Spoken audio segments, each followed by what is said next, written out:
Allez, c'est le top départ de notre deuxième période. Oui, on est en direct jusqu'à 22h et vous savez qu'on a beaucoup de choses à vous proposer, de très très beaux sujets pour vous accompagner. Donc merci d'être aussi nombreux à nous suivre sur le canal 203 StarTime 740, la TNT numéro 3 ou encore sur l'application RTI Mobile. Vous savez que vous pouvez interagir avec nous en direct dans l'émission. Un seul numéro pour nous joindre, le 21 59 93 99. 21 59 93 99 pour répondre à la question de ce soir. Je vous la pose. Jean-Évrard Kouassi peut-il constituer avec Sébastien Haller un bon duo d'attaque pour les éléphants? Eh bien, vous pourrez nous appeler dans un instant pour nous dire ce que vous en pensez ou alors poser des questions, et oui, au concerné qui va faire son entrée tout de suite sur le plateau de la Grande Team puisque c'est notre premier invité de la semaine. Et oui, footballeur international ivoirien évoluant à Wanzal en Chinese Super League. Eh bien, recevons sur le plateau de la Grande Team Jean-Évrard Kouassi.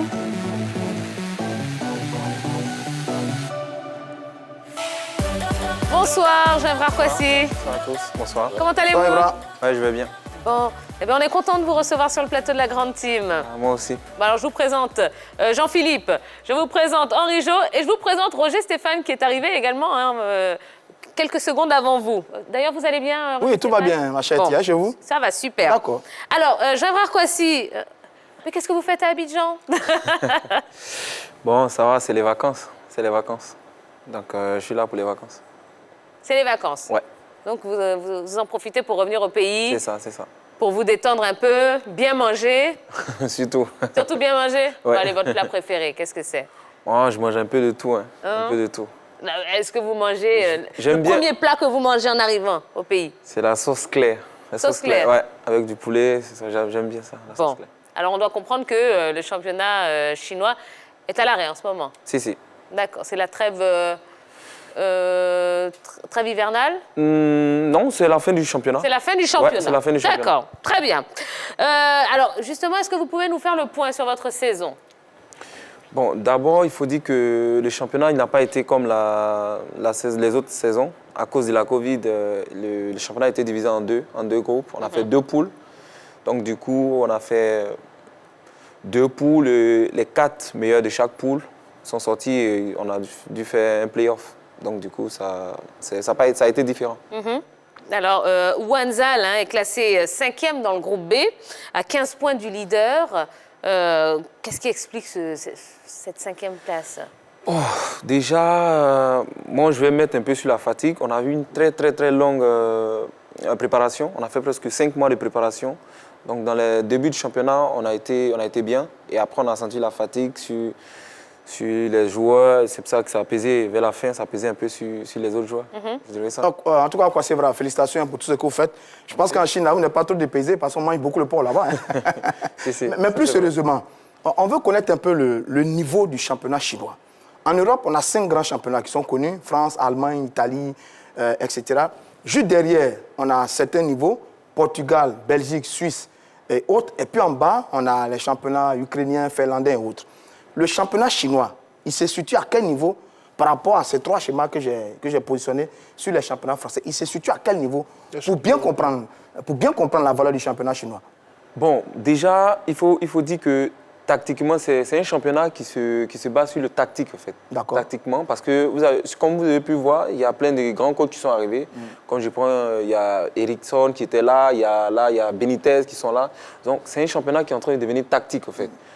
Et après, bon, les autres clubs essaient d'ajouter une touche pour essayer de différencier un peu. Mais pour répondre à la question, je vais dire que c'est un peu difficile de comparer un peu. Pourquoi? Parce que vous jouez dans un championnat où il y a un nombre d'étrangers. Vous jouez dans un championnat où vous pouvez jouer avec 3 étrangers ou 4 étrangers. C'est difficile dans une équipe de 11. Donc, c'est différent, c'est différent. Vous essayez de faire une équipe, vous essayez parce que les Chinois, c'est les Chinois. C'est un pays qui est en train de s'ouvrir. Vous voyez un peu parce que des années précédentes, c'était un peu difficile. Un peu comme ça se fait aux États-Unis également. Là, ils essaient de s'ouvrir au monde. Donc, voilà, moi, je dis que comparé à l'Europe, c'est carrément différent. Je dis, on ne va pas le comparer à la Première Ligue ou bien au calcio italien. Mais quand on regarde après, vous avez le championnat du Portugal, le championnat de Suisse, de Belgique, qui ont un certain niveau. Et puis après, en dessous, il y a un autre niveau. Le championnat chinois, il est où? Parce que nous, des fois, on discute, on se dit, bon, les garçons, ils sont brillants et tout ça, mais est-ce qu'ils ont le niveau réel, notamment ceux qui jouent au Koweït, etc., ils ont le niveau réel de l'équipe nationale? C'est un débat qu'on mène. Donc, on a envie de comprendre, vous qui jouez, vous qui connaissez vos autres coéquipiers en équipe nationale, quel est le niveau? À quel niveau on peut situer ce championnat chinois? C'est vraiment important pour nous. Je dirais au niveau... peut-être Belgique, Suisse, ouais, Suisse, Russie. ce niveau. D'accord. D'accord. Avant d'aller en Chine, vous étiez en Croatie. Si. Entre la Croatie et entre le championnat croate et le championnat chinois, lequel est le plus en Croatie, élevé? c'était En Croatie, c'est un petit peu plus élevé quand même. C'était difficile. D'accord, ok. Au moins, ça permet à tout le On a monde compris, d'être fixé. Henri Jo. Oui, toujours dans la même veine, au niveau de l'Asie, parce qu'aujourd'hui, quand même, plusieurs championnats sont en train d'être développés, notamment l'Asie, plutôt la Chine et les autres pays à côté. À quel niveau aussi on peut situer, par exemple, le championnat chinois par rapport aux autres championnats asiatiques? Bon, là-bas, quand même, ils sont, je pense que peut-être première ou deuxième place. Ils sont quand même pas mal en Asie. Parce que là, il y a la Champions League asiatique. On a 2 équipes qui sont déjà en demi-finale, je pense. Alors, finalement, quel est le championnat asiatique numéro 1, si ce n'est pas le championnat chinois? Bon, je pense qu'il y a coréen ou japonais, entre les deux. Ouais. Corée du Sud ou Corée du Nord? Non. Ah ben attendez. Après, vous avez raison. Oui. La Corée du Sud. Très belle question. Très belle question même, d'ailleurs. Ouais, c'est vrai. On l'a compris. Oui, c'est vrai en plus. Corée du Sud. Merci beaucoup. Ce sont 3 pays qui sont réguliers en Coupe du Monde. Hein. La Chine, le Japon et la Corée du Sud sont très réguliers en Coupe du Monde. Donc, ce sont ces pays-là qui dominent le championnat asiatique.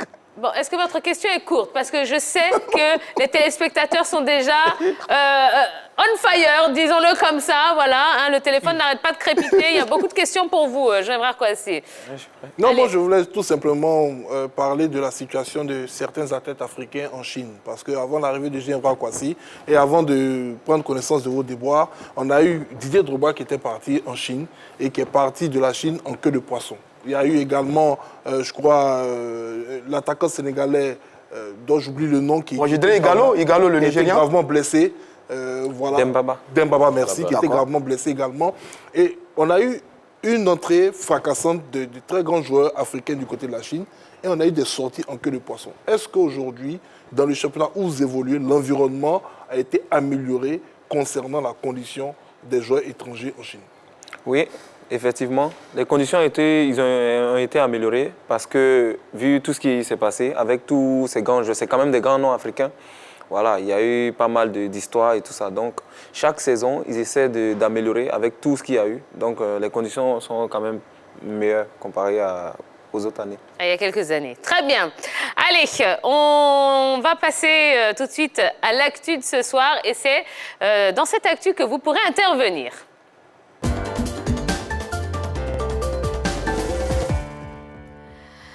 Jean-Evra Kouassi devait être avec la sélection ivoirienne en octobre et en novembre, mais les dirigeants de Huanzhal, son club en Chinese Super League, en ont décidé autrement.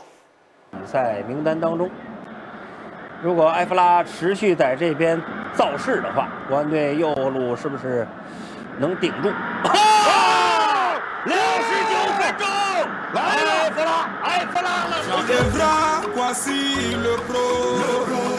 Après Mosou FC, Jean-Evra Kouassi est allé à la conquête de la Chine après un passage en Croatie. 7 ans plus tard, le natif de Ndamian est devenu l'une des plus grosses gâchettes de la Chinese Super League. De Shanghai SIPG à Huanzhal, celui qu'on surnomme Crespo, 46 buts en 120 matchs, une performance qui lui a ouvert les portes de la sélection nationale.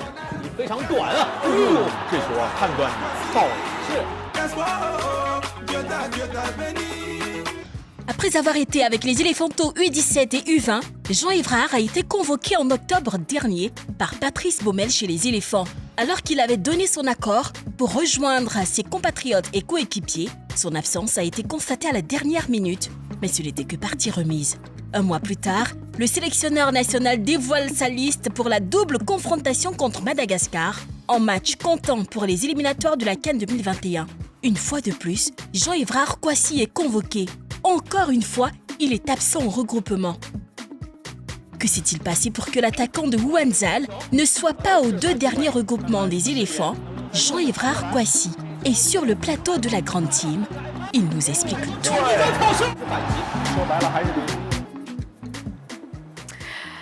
Vous l'avez compris, donc il est avec nous sur le plateau de la grande team. Vous pouvez composer un numéro de téléphone pour lui poser un maximum de questions et répondre à la question de ce soir. Donc Jean-Évrard Kouassi peut-il constituer avec Sébastien Haller un bon duo d'attaque pour les éléphants?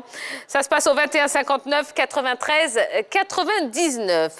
Alors Jean-Évrard Kouassi, vous avez manqué donc les 2 derniers regroupements des éléphants. Beaucoup de choses ont été dites à ce sujet. Vous avez dû en entendre parler.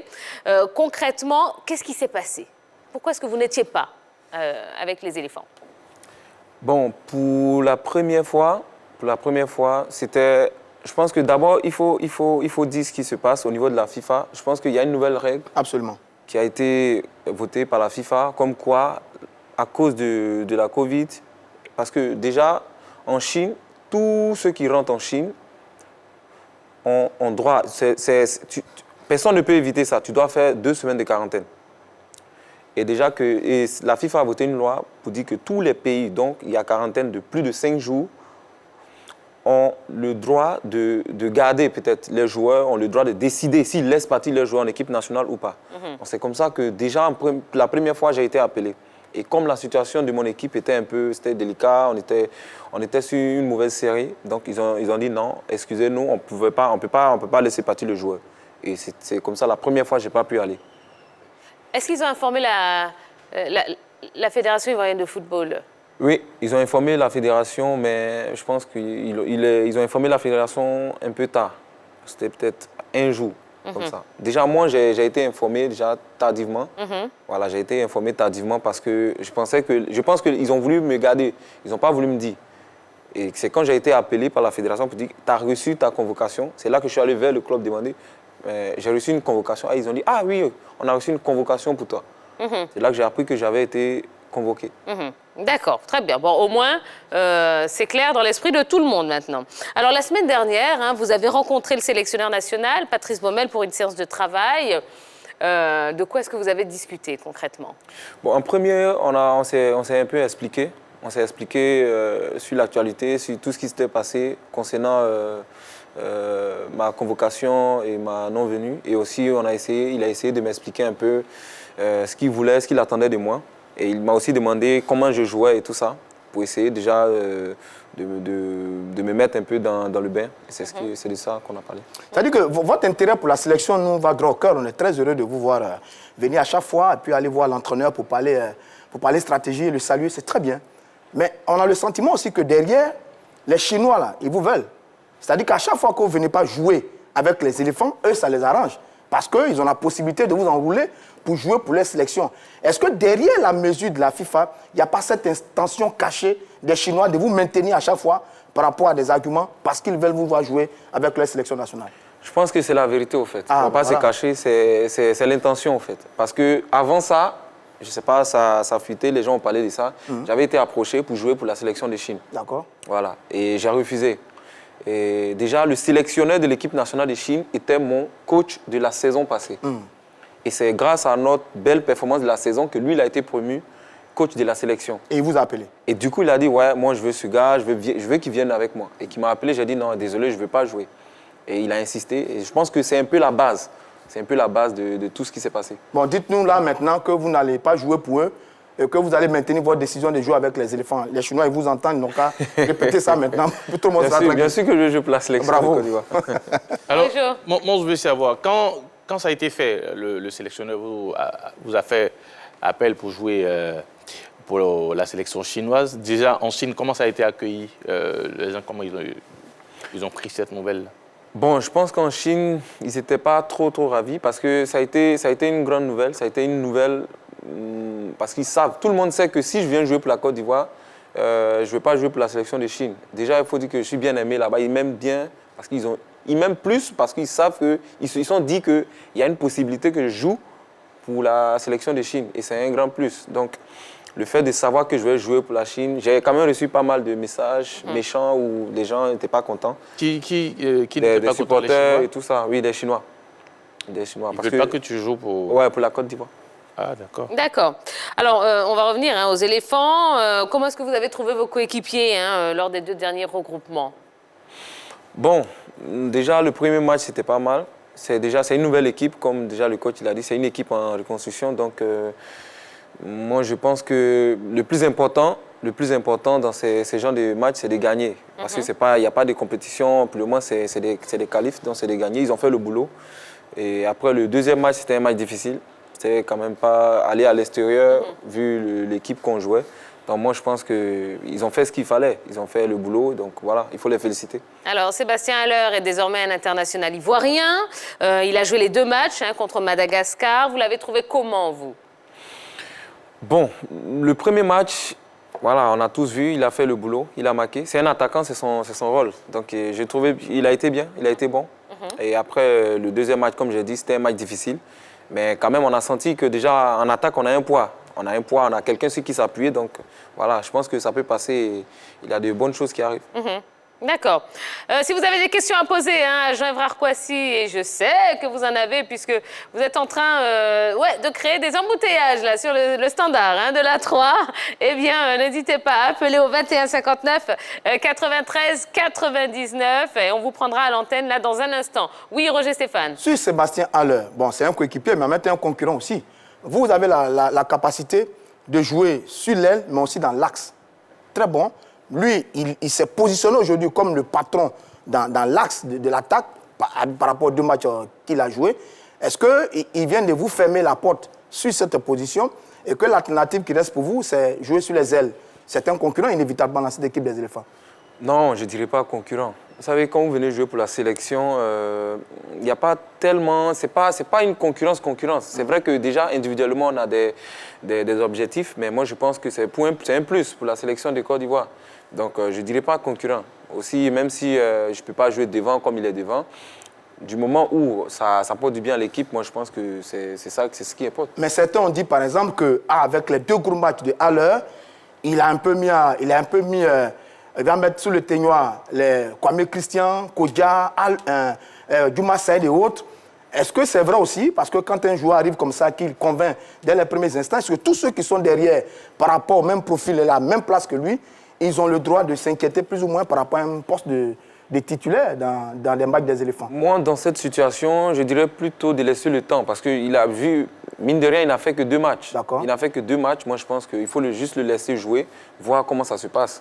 Et après, on pourra juger sur une longue durée. Moi, je pense qu'il faut juste le laisser faire ses matchs. Et puis après, sur quelques matchs, on pourra voir les possibilités.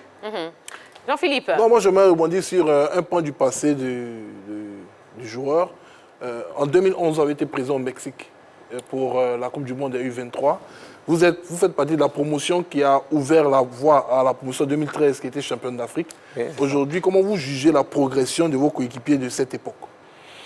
Voilà, le résultat est là. Le résultat est là. On peut voir combien de joueurs qui sont en pro. On peut voir le résultat est là. Moi, je pense qu'il y a quand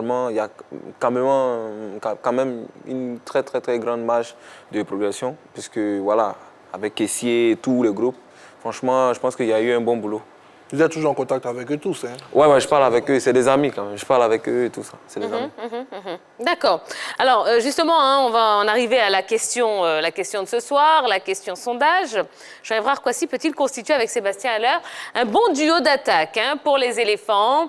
21 59 93 99, précédé de 00225 si vous nous appelez de l'étranger. On va commencer ici à prendre vos avis. Ah, bon, on a quelqu'un au téléphone, monsieur Aboubacar. Bonsoir. Oui.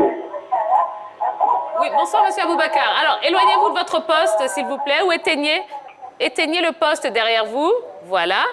Vous nous appelez d'où, monsieur Aboubacar? Je vous appelle de Gagnoa. De Gagnoa, d'accord, très bien. Daloa. Ah, Daloa. OK. Oui. Éloignez-vous encore un petit peu du poste, s'il vous plaît. Alors, oui. Jean-Évrard Kouassi, oui, ça va très bien, et vous? Oui, ça va. Alors, on a Jean-Évrard Kouassi, ici sur le plateau de la grande team.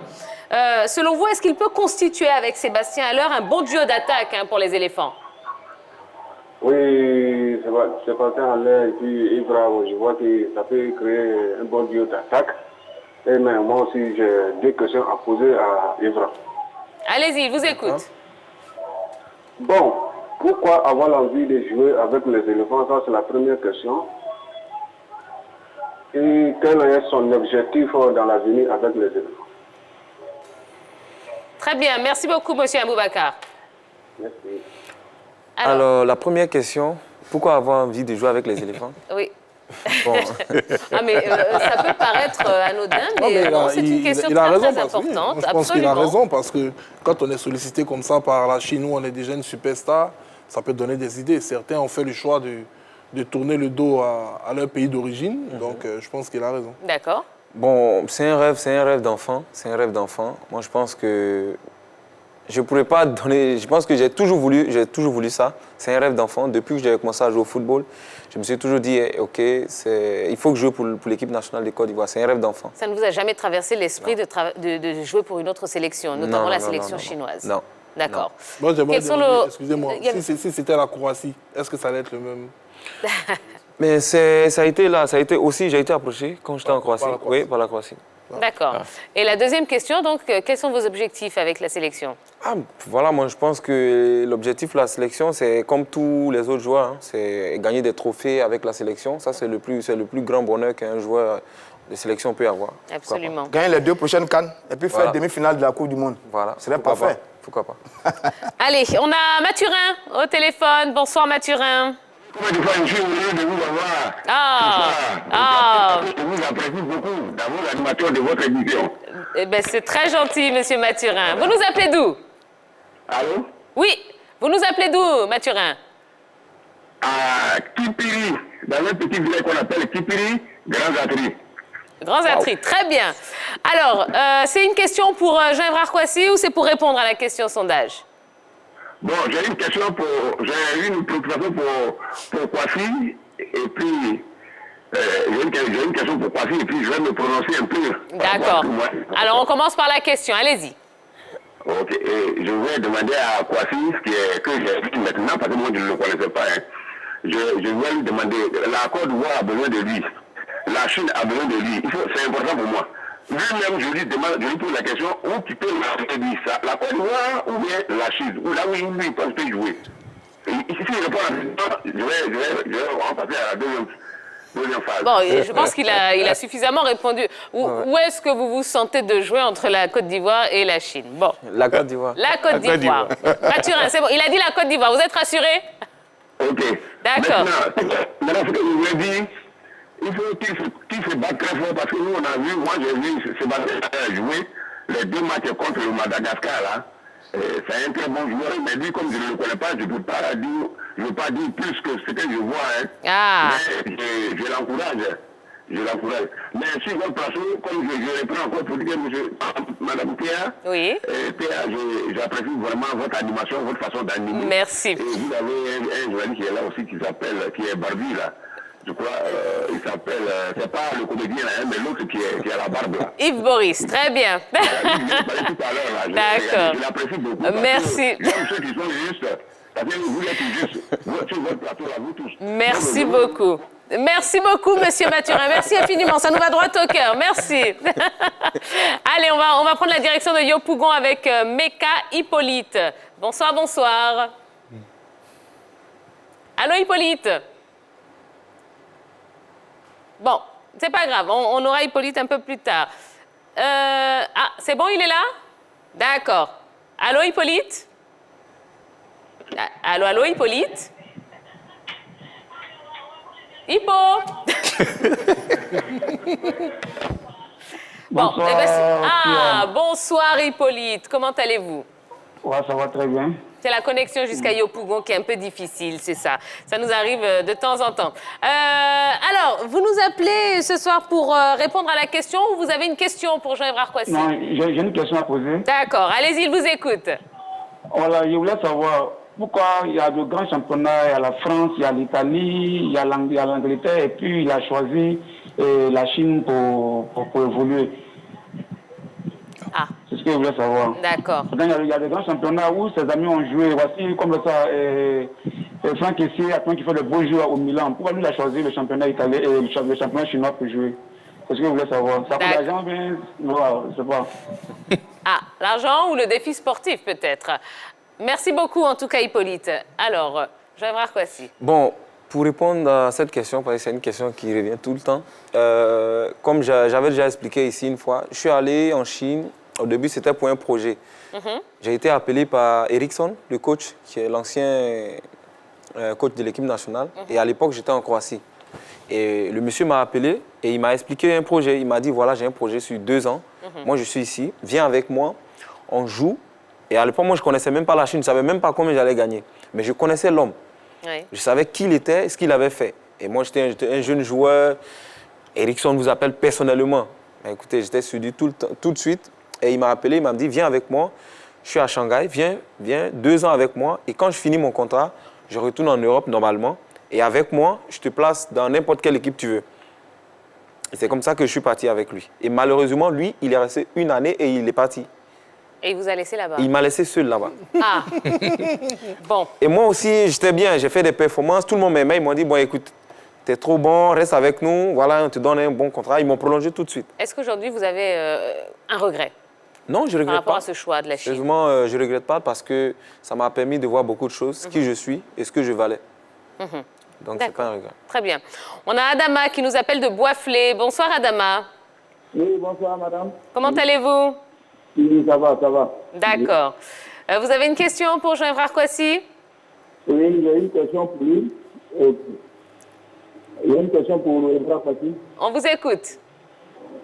Bon, en fait, moi, mon souci, c'est que par rapport aux joueurs comme Alain qui sont de l'autre côté en Europe, et puis ils viennent, quand ils viennent en Côte d'Ivoire, c'est parce que ça n'a pas marché de discuter. Mais maintenant que lui, ça marche, par exemple, de lui en Chine, et puis lui, il veut forcément la Côte d'Ivoire. Moi, il remet en doute, quoi. Et puis, il veut tout savoir. Alors, bon, ça ne marche pas pour Haller. Il est venu avec les éléphants en France et puis il est venu avec les éléphants. Vous, ça marche bien pour vous. Pourquoi vous voulez insister à venir avec les éléphants, si on peut le résumer? Je vais répondre à la même question. Comme je dis. C'est la même question que les Voilà, jouer avec les éléphants, ça a toujours été un rêve de gamins. C'est jouer avec ton pays, pour ton pays. C'est vraiment quelque chose qu'on ne peut pas expliquer. Voilà, c'est un rêve. Ouais. Absolument. Et c'est surtout votre pays. Ouais, voilà, c'est ce qu'il faut. Allez, on a monsieur Gabonnet qui nous appelle de Koumassi. Bonsoir, monsieur Gabonnet. Allô, allô. Ah, on l'a pas. Bon, c'est pas grave. Alors, je vais prendre, oui, vos avis. Le duo Kwasi-Haller. Ben, il faut regarder d'abord dans quelle configuration évolue l'équipe nationale de Côte d'Ivoire. Il a dit, il est arrivé, il a rencontré le sélectionneur national qui lui a donné quelques indications sur la manière dont il aimerait qu'il évolue au sein de l'équipe nationale. Bon, peut-être qu'il ne veut pas trahir un secret, un guillemets professionnel au niveau du sélectionneur et lui. Ben, l'entraîneur nous a montré déjà sa volonté de jouer avec 3 joueurs devant. Mais s'il a amené à changer sa configuration et jouer avec 2 attaquants, je pense qu'au niveau du style de jeu, ça peut marcher. Parce que Jean-Yves Kwasi, il est tonique, il est vivace, il est rapide. Contrairement à Haller, qui est un véritable point de fixation, il peut aisément tourner autour de lui. Voilà. Puis donc ça peut marcher. Ça peut forcément entre les deux, ça peut fonctionner. Tactiquement, ça peut marcher. D'accord. On va prendre un dernier téléspectateur au téléphone. Monsieur, c'est Diomandé, oui, monsieur Diomandé, qui nous appelle d'Abobo. Bonsoir, bonsoir. Bonsoir, Tia. Comment allez-vous? Ça va bien. Et toi? Ça va super. Une question pour Jean-Yves Kwasi. Ouais, non, je voulais répondre à votre question d'abord. D'accord. Par rapport au duo avec Haller. Oui. Est-ce que ça ferait un bon duo d'attaque pour les éléphants? Ouais, mais c'est pas forcément que ça soit un duo parce qu'ils ont les profils différents. Voilà, lui, il est plus vif que Haller. Oui. Il est plus vif que Haller. Et Haller est un pivot. Oui. Donc, dans un match où on n'a pas besoin de pivot, on peut l'utiliser pour changer le schéma de jeu. Voilà. Et puis, à l'heure, c'est pas forcément à l'heure. Il y a Jonathan Kodja que vous oubliez déjà, vous les Ivoiriens. Ne l'oubliez pas. Mais pas du tout, Voilà. mais pas du tout, mais Voilà. pas du tout. Kodja est un très bon attaquant. Et je pense bien que c'est lui d'ailleurs le titulaire. Et vous allez voir. Voilà, parce que j'entends les Ivoiriens à l'heure. Maintenant, pour ceux qui posent question à Evra, pourquoi il a choisi la Côte d'Ivoire, mais quelqu'un qui a joué en U23, évidemment. Et puis un Ivoirien, un vrai Ivoirien qui a mené le Garba. Il va choisir la Chine, pourquoi? Au moins s'il était né en Chine, il n'y a pas de problème. Mais il est né en Côte d'Ivoire, il a tout fait en Côte d'Ivoire. Mais je ne comprends pas la question. À chaque fois, dit Evra, pourquoi il a choisi la Côte d'Ivoire. Il est bel et bien un Ivoirien et on l'attend. Crespo, on t'attend. Merci. Eh ben voilà. Ouais, il a parfaitement résumé la question. Voilà. Mais Crespo, on t'attend. Alors, j'imagine que ça vous fait chaud au cœur quand même, quand vous voyez l'engouement qu'il y a derrière votre personne. Ça fait plaisir, ça fait plaisir. Je ne m'y attendais pas, sérieusement, je ne m'y attendais pas. Ça fait vraiment plaisir de voir tous ces messages, ces appels. Franchement, c'est chaud au cœur. Ça me va droit au cœur. D'accord, très bien. Alors, rapidement, Jean-Evra Kouassi, quels sont vos prochains challenges? Bon, là, je dirais, je suis plus concentré sur les 2 matchs de l'équipe nationale. Je veux juste voir. Déjà, j'espère que je sois encore dans la liste pour enfin montrer aux Ivoiriens que ce que je sais faire pour aider l'équipe. Donc, pour le moment, je suis plus focus sur les 2 matchs de l'équipe nationale. Et le reste, on va voir. Est-ce que vous avez des propositions de la part de top clubs européens? Oui, je parlais dernièrement à un journaliste qui me posait la question. Oui, je vais taire le nom des clubs, mais dernièrement, parce qu'ils savent que il me reste 1 an de contrat. Oui. Donc, je n'ai pas prolongé. Voilà. Mon club a demandé à me prolonger. Je n'ai pas encore prolongé. Donc, dernièrement, j'ai eu 2 appels de 2 clubs en France. Ah, j'allais vous demander le nom des pays, à défaut d'avoir le nom des clubs. Oui, en France, donc, la France. J'ai eu des clubs et aussi en Espagne. La France et l'Espagne. Ouais. Ça vous tente? Je dirais que oui, ça a été d'actualité. Avec tout ce qui s'est passé, vraiment, je n'étais vraiment pas content. Donc, j'ai eu quelques pincements. Oui. Mais là, je suis toujours en réflexion, voir ce qui va se passer. D'accord, très bien. Allez, merci beaucoup, Jean-Evra Kouassi. C'est déjà fini, en tout cas pour vous, dans l'émission. Nous, on est là jusqu'à 22 h. Merci d'être passé nous voir sur le plateau de la Grande Team. Vous revenez quand vous voulez, hein. C'est les vacances, donc profitez-en. Tous les jours même, si vous voulez, vous venez. C'est gentil, merci à vous aussi. Qu'est-ce qu'on peut vous souhaiter, à part des bonnes vacances? Que les bonnes vacances. Des bonnes vacances. Beaucoup de sauces claires. Voilà. Du bon poisson. Ah, ben c'est ça, absolument, absolument. Allez, on va marquer la 2e pause de la soirée et ne vous inquiétez pas, vous aurez encore l'occasion de vous prononcer. Oui, sur le prochain sujet, on va parler de Neymar et Messi. Alors, je vous donne la question. Neymar veut rejouer avec Messi. Qu'en pensez-vous?